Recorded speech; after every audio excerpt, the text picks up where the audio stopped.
Bien-aimé, paix et salut sur lui, aimait les chats et a permis leur élevage à la maison, car ils ne sont pas impurs. De même que l'un de ses compagnons les aimait et les portait même dans sa manche.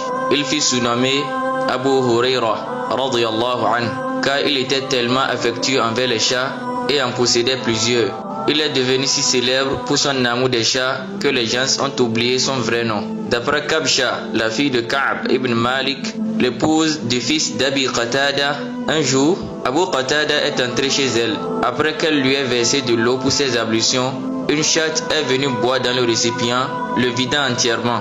Abu Qatada vit Kabsha surprise et il lui dit: « T'étonnes-tu, ma nièce ?» Elle répondit: « Oui. » Il dit alors: « Le messager d'Allah sallallahu alayhi wa sallam a dit: les chats ne sont pas impurs.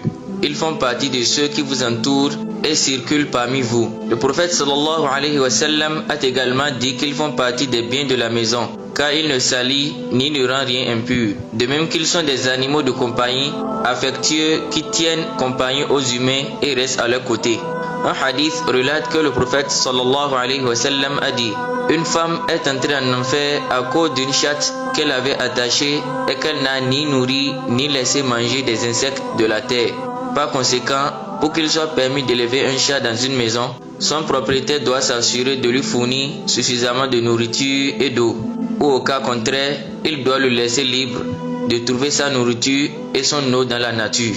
Les savants ont également déclaré que leur salive ne transmet aucune maladie. De plus, ils enterrent leurs excréments pour éviter de propager la maladie qui s'y trouve, car la seule maladie qui peut transmettre un chat est si son excrément entre en contact avec une personne. Cela est donc une grande sagesse divine.